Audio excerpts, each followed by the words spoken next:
table for two. I know, absolutely.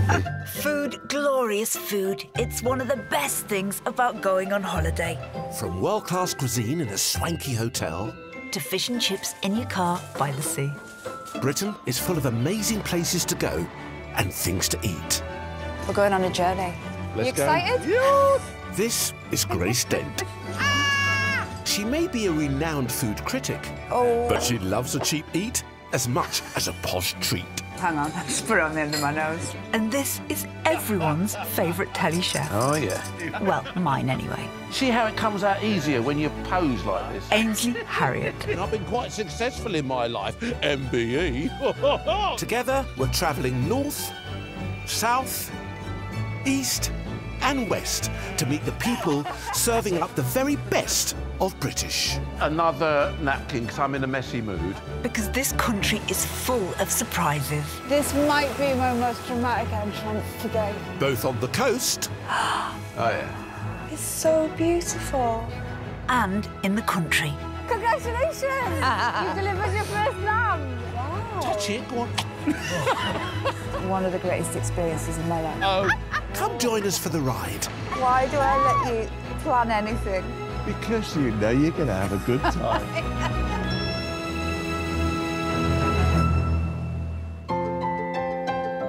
This time, we're discovering how the glittering waterways and spectacular coastline of Norfolk connects a food scene that is both Michelin approved. Let's do it. Cheers. And the best of British tradition. You can see why people come here for the chips, though, can't you? We'll sample boat life on the Broads. Pure tranquility and beer. And celebrate something a little bit different in the world of afternoon tea. It's all unicorns and clouds, this theme. So much time and effort has for gone into it for me to just do this. Home to over 90 miles of spectacular coastline, the easterly county of Norfolk is famed for its wild shores, sunny beaches and stunning seafood. Its historic capital, Norwich, is the only English city to have a national park flowing through it, the Norfolk Broads. Renowned for their 125 miles of uninterrupted waterways that wind their way from this gastronomic capital all the way to the sea. And whilst I can't wait to relive my teenage holidays on the sands of Great Yarmouth, no great British holiday is complete without afternoon tea at a fancy hotel. And I've been told there's one place we absolutely have to experience. Wow, look at this, Gracie. Way! Isn't this amazing? Welcome to medieval Norwich. And it really is medieval. It's like stepping back in time, isn't it? Yeah. Or sliding back in time. But it's Georgian rather than medieval history we'll be exploring first, and thankfully some rather special food to go along with it. I think this could be one of the prettiest hotel entrances in Great Britain. Look at it. Gorgeous, Look at isn't that. it? This is quite something, isn't it? At the heart of Norwich lies the Assembly House, an impressive Georgian Grade 1 listed building, renowned for one of the best afternoon teas in the county. I wouldn't have expected to find something like this in the middle of Norwich, would you, Grace? It's like a little Do you know what I mean? hidden gem, isn't it? Originally the site of a medieval chapel, the building as it stands today was designed in 1754 and hosts around 5,000 guests each year. Well, madame, would you like to be escorted this way? Thank you. An elegant place for an elegant couple. Yes, exactly. We're meeting Managing Director Richard Hughes, who's been running the hotel for more than a decade. Welcome to the Assembly House. What an amazing place it is, isn't it, Grace? It's so wonderful. It is incredible. We're just blown away by the whole thing. And I've got to say, you've got a plaque out there dedicated to the whole community. Yes. What was that all about? Well, if you look at this place, it can be quite intimidating, but really we want everybody to come in, and it's always been that way. You can come in here for a scone. We have two ladies who come in every day for a scone. Wow. For the last 20 years. They still pay the same price. Do you think we can fit an afternoon tea in? I think we can fit an afternoon tea in, but more importantly, I can't wait to see the room. Here we go. Thank you very much indeed. Thank Which you. is the nicer one? I think the one you have. Thank you very much. Charming, aren't you, Gracie? Even the hallways are beautiful. Why am I excited, Grace? Oh, I'm always excited walking into a hotel room. Okay.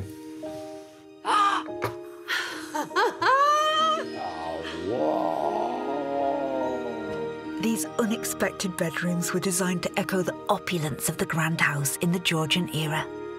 In keeping with strict English heritage guidelines, only Georgian period colours have been used. Salmon pink, look at the detail. A hotel room should fill you with a kind of exquisite kind of pain, right? Because it's joy, but also kind of almost pain that all your life isn't like this. Do you know what I mean? All in a moment. Oh, this is the life for me. Now that you're satisfied, milady, let's see what's across the hall. Oh, wow. Come on in, come on. This is lovely, isn't it? It's amazing how they just get this colour combination, how it all works so well together. Yeah, it's completely different again. Yeah. So mustards and lilacs.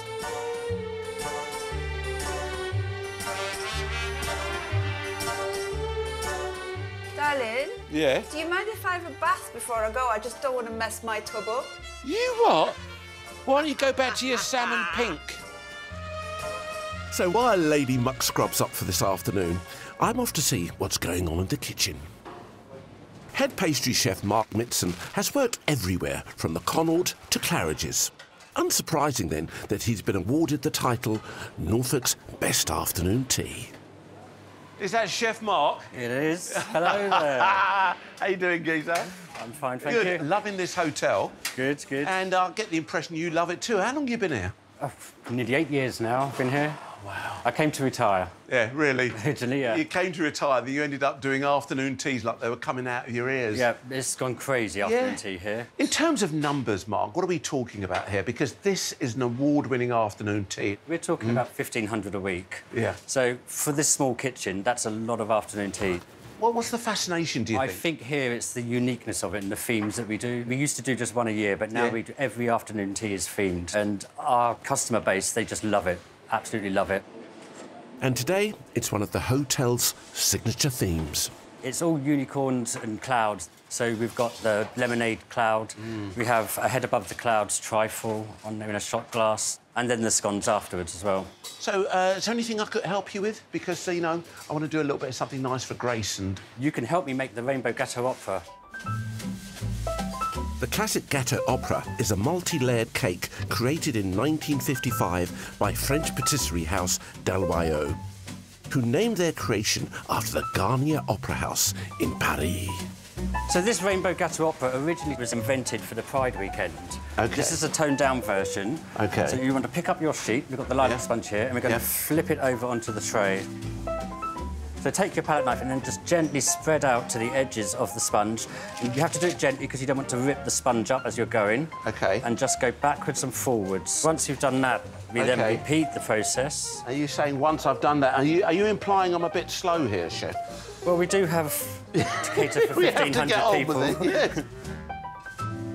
We want around 5 centimetres. Very impressive, this, isn't it, eh? It's very technical, too. We're topping things off with some more of that luscious Swiss buttercream and some rainbow sugar pearls. Bet you the kids go wild for this when they see this, don't Yeah, the adults do as well. The they? adults I do. know, that's where it all starts. That's what I'm saying. It brings back that little childhood memory. And the final flourish. Just a little shimmer sugar. Do you see how it comes out easier when you pose like I this? see now. Maybe I should try that next Go on, time. have a go. Go on, have a look. Let's have a look at that leg.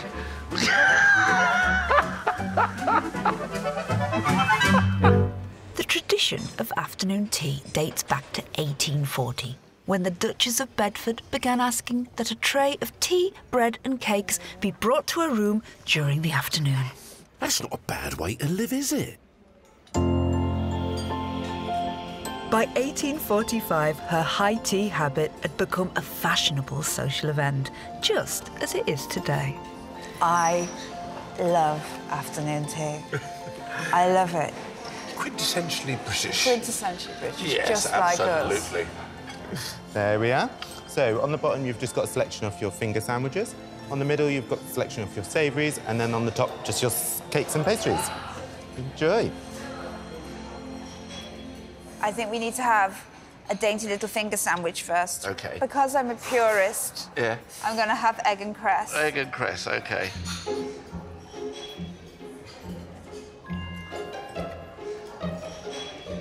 Is that yours?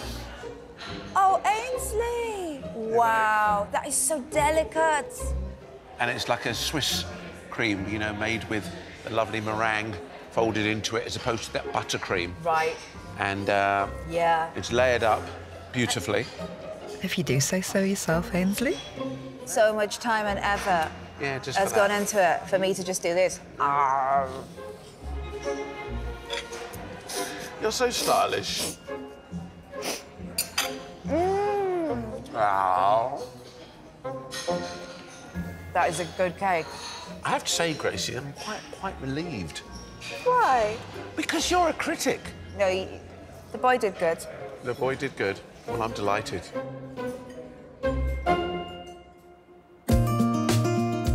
We're on a journey to taste the best of Britain. Today, we're discovering the easterly jewel of Norfolk, a county whose rich landscapes and breathtaking coastline produce some of the UK's most tantalising tastes. Later, I'll be treating Gracie to some seriously posh nosh in the heart of Norwich. But first, we're keeping it casual at the city's thriving central market, which has been held in this spot for over 900 years. This is where the actual, real people from Norwich hang out. Yeah. Everybody knows each other. Tells you about the community, doesn't it? Eh?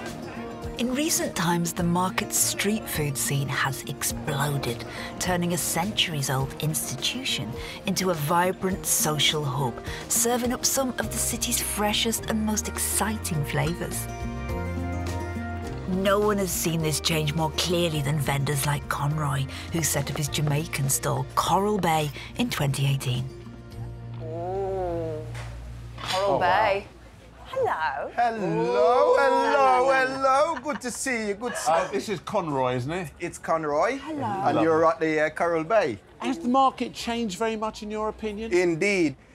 I tell you how it's changing. You can come to this market and you can almost do a world tour. You get a bit of Jamaican food, you get a bit of Mexican. It's just here. It's beautiful. Yeah, but which one's the best? Amazing. I'm struggling to work that out, but I keep coming back to this Coral Bay place. You know, it's good. So what are you going to be serving us up today then, Conrad? These recipes are my grandmother's recipe. Rice and peas, curry goat, jerk chicken. Let's do it. We bring Jamaica to Norwich. Welcome to Norwich. Welcome to Norwich, Here is east a of piece of England, Jamaica. a piece of Jamaica. So you've got peppers, onions, carrots, 3 or 5 a day. And you've got your traditional herbs and spices, your thyme, your scotch bonnet, etc. Do you know what it is? Anybody who's a curry enthusiast will know how important it is to cook those spices out first. Yeah. Oh, yeah. How long do you marinate for? 24 hours. Wow. 4.5 hours cooking. It's not rushed. It's slow cooking. Bring out all those lovely flavours. That is the flavour I've been looking for the last 10 years when I've ordered curry goat. Thank you very much. That would make my mama so proud. Oh, thank you so And much. the next line is, will you marry me? Yeah, will you marry? I'll have to have a word with my wife about that. We may have had sandwiches, cakes and curry, but on this trip there's always room for another tasty morsel. Cocina mia. Hello, is it Anna? Hello. Yes, it is. Hello. Hello, Anna. How are you doing? Yeah, I'm doing great. Chilean-born Anna was one of the first to sell global street food here after setting up her empanada stall 5 years ago. I heard you do the best empanadas in town. Well, the only empanadas. You're the only empanada. I don't think anyone else is mad enough to do what I do, to be honest, because it's quite labour intensive. But yeah, I love it. How did you explain empanadas to people that had never seen them before? Think of a Cornish pasty, except better. So I do 4 different varieties. The traditional Chilean one is the Pinot, and that's the spiced beef and onion. Yeah. Those ones are baked, but I also do naughty cheese ones, which are deep fried. Wow. Bring it to me. Yeah, it's their fried one. You love all of that, don't you? Anna tells us that the key to a great empanada is the thin, crispy pastry, which is more like a bread dough than your average short crust. There we go. Wow. You've gone all And this is why I do the job that I do. Okay. Cheesy, deep fried. Oh, wow. It's lovely, isn't it? It's actually very light, the pastry, and very crisp. Wow. And the cheese, when it gets into your mouth, it just kind of explodes, doesn't it? Do you know something, darling? That salsa is the star of the show. This is where I'm the most happy, because this is where you get real flavour. Yeah. It's just good, honest food. See, from now on, just a normal Cornish pasty. It's going to feel kind of boring. Suitably refueled, there's a job for us back at our hotel. We do have to sing for our supper sometimes, you see. There's the main man. Yeah. Hello. How do you keep it authentically Georgian but still modern? Is it the colours or...? Absolutely. I mean, we are restricted to a palette of a dozen or so colours. They have to be Georgian colours. This is a Grade 1 listed heritage site. You would think it would be quite dull, but the Georgians were extravagant people, as you can see. What about events in a place like this? Was it renowned for... Huge history, yeah, right from the mid-1700s. The biggest event, probably 2 weeks after the Battle of Trafalgar, they had the victory dance here. Nelson, and isn't it? 1,000 people dancing under these lights. Wow, that's incredible. Fantastic. And for me, those spectacular lights are what makes this hotel so uniquely special. We've got 94 chandeliers in the building. 94. I mean, there used to be a glass tax in the 1700s, so it's all about showing off how much money you have. So enormous chandeliers like this, how do you keep them clean? Well, luckily, it's chandelier cleaning day today, and Sam, our general manager, is looking for a volunteer. You're hired. Good luck, Gracie. Those incredible chandeliers are a little high up for my feather duster at the moment, but I'm told if I head on up to the loft, there might just be a way to get them in reach. Don't look down, don't look down. This way, Grace, I'm down here. Is this the chandelier control centre? Some people call it that, yes. That's your winch, and it'll fall down in the music room as soon as we start turning. Wow, look at this. And keeping well out of harm's way, Ainsley is down below, ready to catch our precious cargo. Hurry up, Gracie, get it done! Right, looks like it's my time to shine. How do I do it? So, just need a firm grip on that handle, Grace, and you're turning clockwise. Ainsley! Yeah, I can hear you. Yay! Let's be having you. Lower it down. I'm waiting. Ainsley, are we on the same chandelier? Ainsley, put your arms out! Did you put my arms out? I think so. I'm not catching that. Is it moving?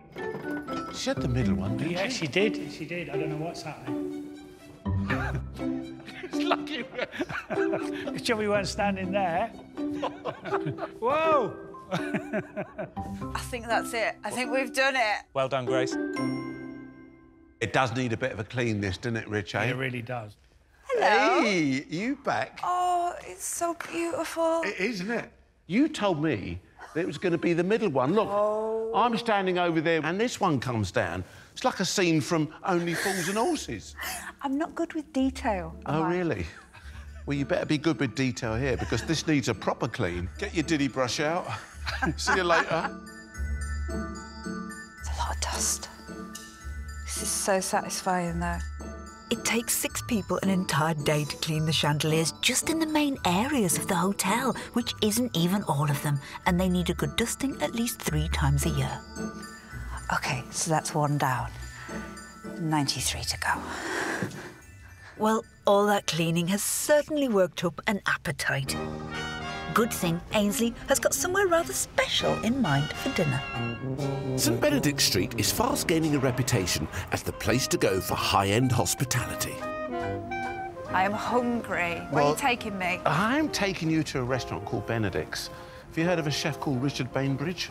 I have heard of Yeah. Richard Bainbridge. I think we're in for a bit of a treat, Oh, actually. lovely. And we've certainly dressed for the occasion, haven't we? Yeah, yeah, you look fantastic. All right, here we are. Hello. Richard Bainbridge is the man behind Benedict's. A Norwich native, Richard's career has seen him work in some of the world's finest Michelin-starred restaurants. Have some black garlic mayo, please. He returned to his hometown in 2015 to fulfil his dream of opening a restaurant, which now boasts 3 AA rosettes and a listing in the Michelin Guide. And I want to know the secret to his success. Hey, Chef, how you doing? Hi, Ainsley, how are you? Really good, really good. Thank you very much for coming. Lovely to see you. Chef, I've got to ask you though. You've worked all over the world. You've worked with some of the great chefs, people like Michel Rouge Senior. Yeah. And you came back to Norwich. What brought you back here? I love Norwich. It feels like home. You only cook when you feel love, and when you're really passionate about the produce and the people you cook with, let alone who you cook for. It is so important. It's lovely hearing you talk about that. You're passionate about it, you know? Yeah, and I think also to have a family-run restaurant, independently owned, is really important to some people. Yeah. It's so lovely that they can come in and be greeted with a smile. And food is the perfect bonder, isn't it? You know, a glass of wine and a plate of food and some fantastic hospitality in there just makes people feel like a king and queen for a couple of hours, and that's our job.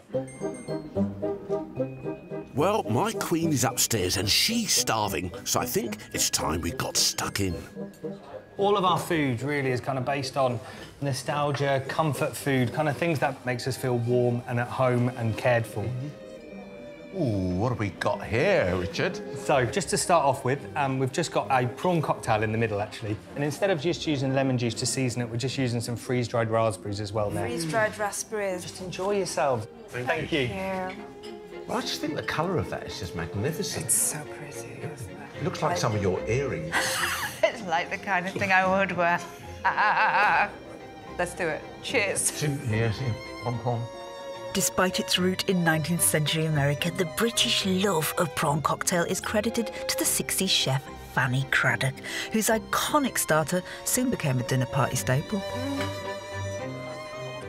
I love that Mary Rose sauce at the bottom. I love it. What next?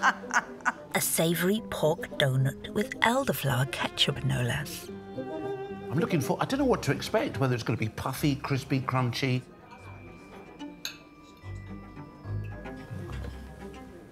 That is bold.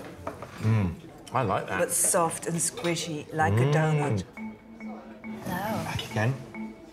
And we're finishing our culinary voyage of Norwich with potato mousse, oxtail jus, crispy onions and wild garlic. It's posh mash and gravy, and for that reason, I'm excited. Oh, the softness of the mash, look at that. That's perfect. Oh, it's just so beautiful, so simple. And down here in this part of the world, Norfolk, you know, they're known for their spuds, aren't they? They're known for their tatties. What a celebration. What a way to kind of say, here, one of the best things to offer from our region. Yeah. Put that on your taste buds and love it. I'm a happy woman. Yeah. Thank you for bringing me here. A pleasure.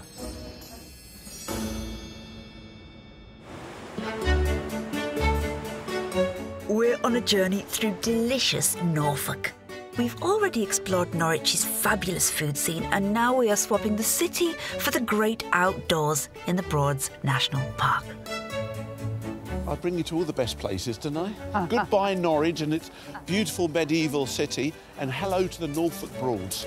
Today, we've come to a marina in Brundall for the next leg of our voyage. Ainsley, where are you taking me today? I'm taking you down the river, babe. We'll be following the beautiful Broads all the way to Norfolk's famous seaside. And, surprise, surprise, there'll be loads of gorgeous grub along the way too. Are we in charge of one of these things? Yes. It feels like quite the responsibility. Yes. For mature people. Did you say mature? Is this ours? Ho, ho, ho, ho. Oh, look. Look at this, Gracie. What do you think? I am amazed. It's enormous. You didn't expect it, did you, hey? I'm a little bit scared. Oh, get life jackets. Yeah, well, I'm here to protect you. They Here we are. feel vital, to be quite honest. Mm. There, Yeah, there. that's looking good. There, hang on. Madame. Oh my gosh, look at it. Oh, lovely. Oh, Check this out. There's a lovely kitchen. Well, it's the idea, isn't it? I think this is for a family. Yes. You've got a bedroom there, bedroom over here. Look at this. Just have some food. Really nice. Go up on the Shall we go and have a look at the upper deck? Go on, Go then. on, then. Oh, wow, look at this. Okay, is it impressive? Loads of space. Oh, what? Hey.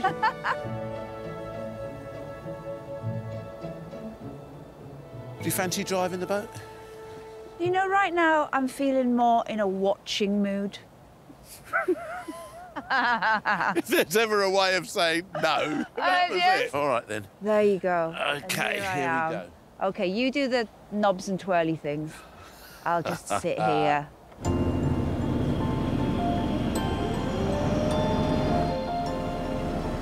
Ladies and gentlemen, Grace and Ainsley hit the river trail.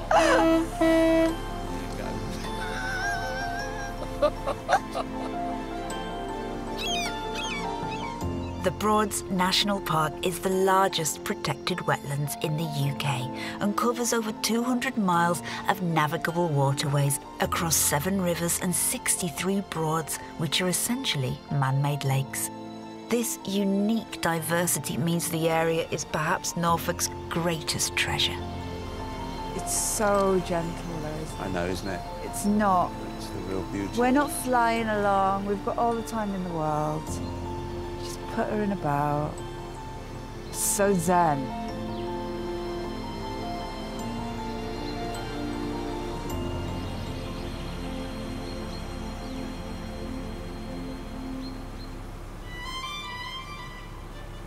The Broads are also an important habitat for wildlife, providing a home to over a quarter of the UK's rarest plants and animals.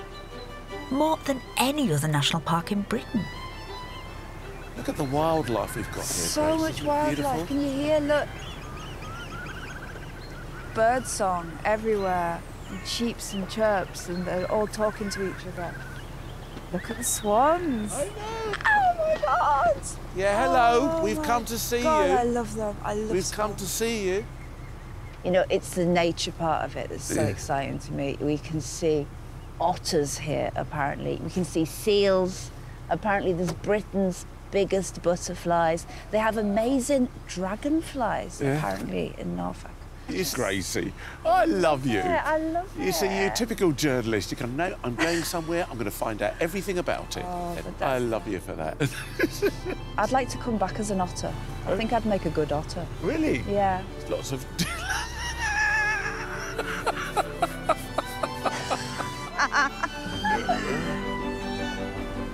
It's time for us to moor up for the night.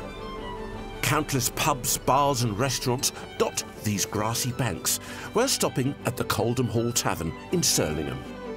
Serving award-winning wines from the village's own vineyard, as well as ales from 4 independent Norfolk breweries, it's the perfect place to sample the very best local tipple. Hello. Hello. Sorry. Isn't this the loveliest thing about being on holiday? When you just tootle about and then you find a little pub you've never been to before? There's a real freedom about having the boat, though.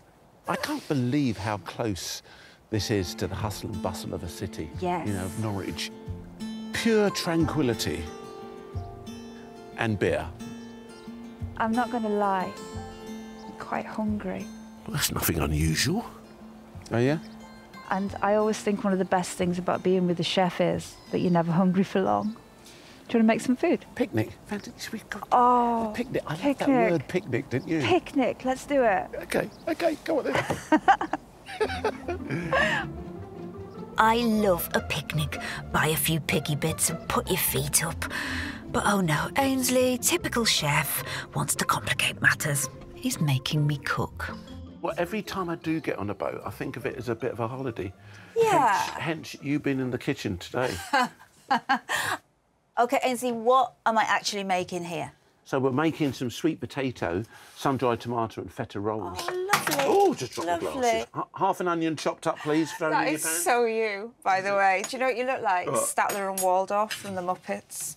Do you know what You're like... Now, come on, Gracie, concentrate. Let's fry off those onions and a nice clove of garlic and a pinch of oregano. Do you know when you're cooking Yeah. and you're on holiday, do you know what the hardest bit is? Here's the bin over Everything's here. new. Bin over there, darling. Next, Gracie's mashing down some lovely roasted sweet potato. And then, I tell you what, Gracie, if you throw in the sun-dried tomatoes, yeah? Yeah. Followed by the parsley, but then you pick up your pine nuts, and then we can add some feta cheese in there, yeah? Yeah, And okay. then once all of that's in there, you can pick your onion mixture up and pour it on the top, and Fab. it's all done. OK. OK. I love it when you teach me to cook. OK. I love it. It makes me happy. OK, pastry. Yeah, babe. Roll it out. This stuff gives me the fear. Roll it out, but hold it on the thing so it stays, it doesn't... That's it. OK, keep going. Beautiful. Right, OK, right. You see what you've done there? Done an amazing job. OK. Oi! Terrible. Do you realise that you're just getting closer and closer? Do you want to get in the oven? Is that it? Right over the top now. Right, go on, all the way, Grace. Right. Woo! Now, Push. that's it. Go on then, yeah. Push, push, push. A couple of old chops, a few flourishes, and pop it into the oven. Beautiful. Leaving us just enough time to prep the rest of our picnic. And even though it may be a little cold, nothing is going to stop us eating in the great outdoors. So what about this for a picnic spot? Look at it. We're completely alone. Picnics were first popularised in Britain by the aristocracy of the 1800s, who revelled in the chance to escape the formality of the dining room. When I think back at picnics, I think of going to places like Kew Gardens with my mum with a big chest of food and rice and peas and chicken and all sorts of things were in there. My dad loved it. And literally, we'd carry a chest and everyone would sit around eating. By Victorian times, the summer season of the upper classes revolved around these alfresco feasts at events like Glyndebourne, Goodwood and Royal Ascot. We've got wonderful... You made those sausage rolls. I'm very impressed with you, actually. A little bit charred on the end, but I don't mind that. Well, charred on the edge, because we were having so much fun, we forgot about them. I'm going to go for it. Oh, it's good. It's a talented, upcoming chef. And I have to say, I'm loving it. I'm bringing you a taste of my childhood here. It smells like something you rub on your chest. It's dandelion and burdock. Oh, of course. It's dandelion and burdock. When I got to the age where I could actually have some of my dad's rum punch, you know, that was so nice. And what happened when you drank the rum punch? I turned into a mun. I'm going to leave that there.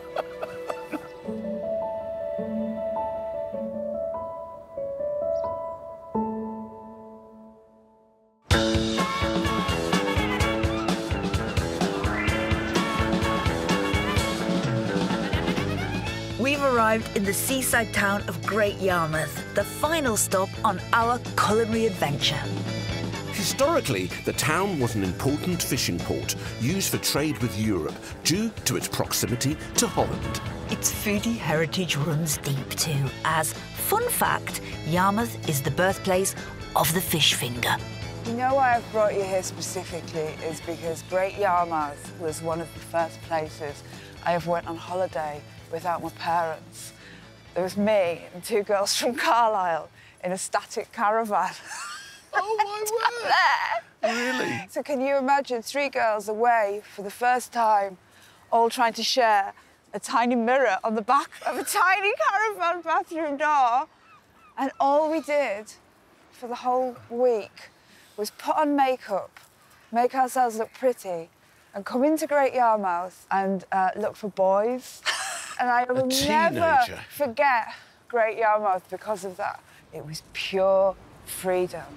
We were just here having fun. What wonderful memories. Known as Great Yarmouth's Golden Mile, the beachside promenade has extra-wide pavements perfect for strolling and boasts an array of shops, cafes and, most importantly, sweet emporiums. Oh, what have we got here, Gracie? Oh, my gosh. Hey? Oh. It looks amazing. Can you smell? Should we go in? Sweet memories. Let's go and get a flossy moment. Candy floss dates back to 1897 and was the joint invention of a sweet maker and, believe it or not, a dentist. I love the smell right away. The smell kind of brings you back, doesn't it? Takes you back to that time. Hello, mate. How you doing? Hello, sir. Hey? Got some freshly made candy floss for you today. Oh, look at All you. freshly made. Hey, what's your name? My name's Herb. Hello, Herb. This is Gracie. I'm Ainsley. Hello, Gracie. Ainsley, And- nice to meet you. Hello. Wow, this is magical. I love it when it starts to build up and then you just get the stick. Builds up and then we get it out and we put it in the bag. So how many years you been here, Herb? I've been here for about 30 years with shops, and my family's been here for many, many years. Lots of generations. Yeah, but it's irresistible. Even if you don't want candy floss, you still end up getting candy floss because it's the pink, fluffy... Oh, it's magical. I love it. This iconic treat is made using only 2 ingredients, air and coloured sugar, which means there is no fat content at all. Practically a healthy snack, then. You do it effortlessly. It's amazing. Any chance I could have a go at that, Herb? Oh, I suppose I could learn you to have a go, Ainsley. You can do it. I believe in you, Ainsley. So, the technique is all in, turning the stick. OK. Oh, you see, you're turning. Too fast, Oh, too fast. This man is too fast. I thought you were a chef. I think I need to have a go because it's all to play for. All right, also, look at my hair. I was made to make candy floss. So here's your stick. You've not got a lot to beat, Grace, have you? Twisting. Keep going slowly, not so fast. Twisting. That's lovely. Twisting. Out you come. Whoa. Put it out. Wow. That's very good for a first attempt. I think it's because you're used to doing your hair every morning. And I'm not. Thank you. Cheers, Herb. OK, bye-bye. Bye. Bye-bye. I think you definitely won that one.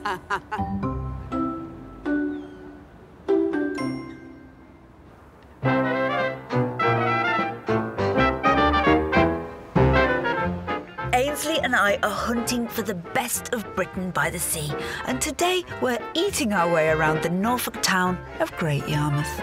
We're off to work up an appetite at an old penny arcade, where curator Peter Williamson has a collection of over 50 vintage machines, some as old as the 1920s. Penny Arcade!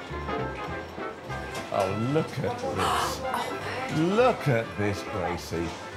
Oh, what? It's so old. Yeah. It's amazing. All Peter's machines predate decimalisation, meaning that they only operate on the old coinage that was abolished by Edward Heath's government in 1971. How many machines do you have here? We've got about 55 on display in Yarmouth. We've got a second site that we have a display, and then a few at home. At home? You said at home, A few at home as well. No. Hold on a minute. What's that all about? I'm not allowed them in the house, but I do have my stores and workshops at home. Is everyone as giddy as we are when they walk in? Because it's pure nostalgia, isn't it? Absolutely, especially grandparents. They bring the children in, and the children think they're the brand new latest thing, and the grandparents, for once, know how to play a machine that the children don't. Rightio, I think it's time we spent a penny. I hope you're up for a little healthy competition, Miss Dent. I feel like I'm 6 again. I really do. First opening as the Paradium in 1903, Great Yarmouth's first penny arcades are particularly special as they were the first of their kind to be purpose-built in a British beach town. It's just a jolly person that's quite loud, makes a lot of noise wherever he goes with a really loud laugh. I think people wanted to see people laughing, people having a good time. Don't worry, babes, you'll get there in a moment. We used to go on holiday to the seaside. Yeah. And it just used to rain for the whole time.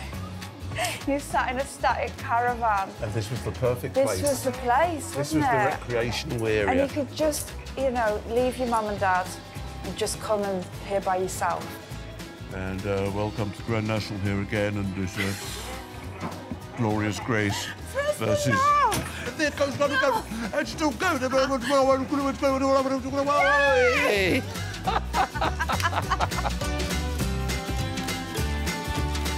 And after our stunning victory, obviously there's only one way for us to celebrate. You know something? I am starving. There's all this sea air, didn't you? Builds up a bit of an appetite. What should we have? Well, Great Yarmouth is famous for its chips. Do you know about that? Is it? Yeah. There's a few chippies, so why don't we split up? You go for one, I'll go for the other. That will confuse them. I'll see you on the beach. See you later. Established by Royal Charter in 1202, Great Yarmouth's historic market has been home to some of the country's best chippies for over a century. I'm heading to see Norma, a potato perfectionist who's been uncompromising in her pursuit of excellence for nearly 20 years. Hello, how you doing? Hello. Now, I've heard that when one is in Great Yarmouth, one has to come and try your chips. Of course. Yeah, why? It's because only place left that still cooks them in the old-fashioned way, done in beef dripping. It's the beef dripping that's the secret, is it? Oh, yes. And also the potatoes. Yeah. You know, lots of people think you should rinse your potatoes. No. Yeah. Because you wash all the flavour out, all the starch disappears. So you keep that in. We don't do anything. Yeah. And I don't cook anything else. I don't do no sausages, no fish cakes, just chips. Beef dripping is a traditional cooking fat that was a staple of wartime Britain. Many say it gives chips a superior meaty sweetness to those fried in oil. May I salt and vinegar these for you? You certainly may. I want the normal way, the Great Yarmouth normal way. Well, a little sprinkle of salt to start with. And the special vinegar? Oh, yes. And then we replace that salt that I just washed off. 20 years experience in there, isn't there? Yes. Thank you so much. Thank you. Oh, it's lovely. Good luck, Gracie. I think Norma's chips are going to be hard to beat. Challenge accepted. I've come to see James at the family-run Durno's Market Chips, and with over 50 years on the market, I know these are going to be exceptional. They smell delicious. They taste even nicer. What makes the Great Yarmouth chip different and famous? Everything's fresh. We get the potatoes, rumble potatoes coming in. Yeah, we put them through the chipper. The thickness of them is a certain thickness, which is really the traditional size. What's the key to working in a place like this? It's about knowing your customers. Yeah. Yeah, and it's about wanting to be here for your customers. And in the summer, we get families coming up every year, and they keep coming to us. To this place. Yeah, and you see the children going up, and then they come with their children as well for the chips. Lines of more than 200 people sometimes form for Yarmouth's famous fries. Now that's devotion. I think these could be the best chips in Yarmouth. Thank you very much. Take care.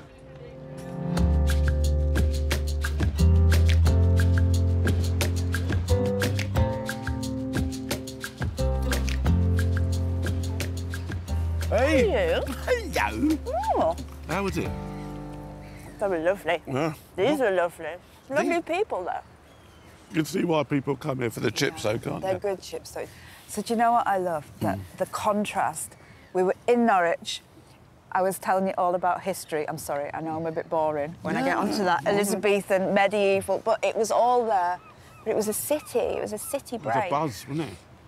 And then we come here, and it's pure kitsch, British, seaside. It's lovely. It's funny. Had a bit of everything, really. We have. It's been a really, really good time. Yeah. I feel like I've really had a break.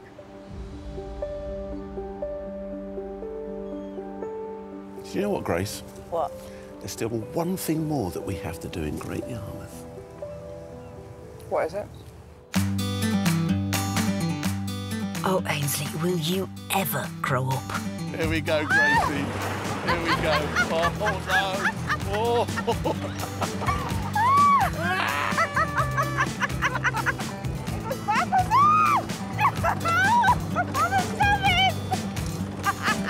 Oh, brilliant. Oh, lovely.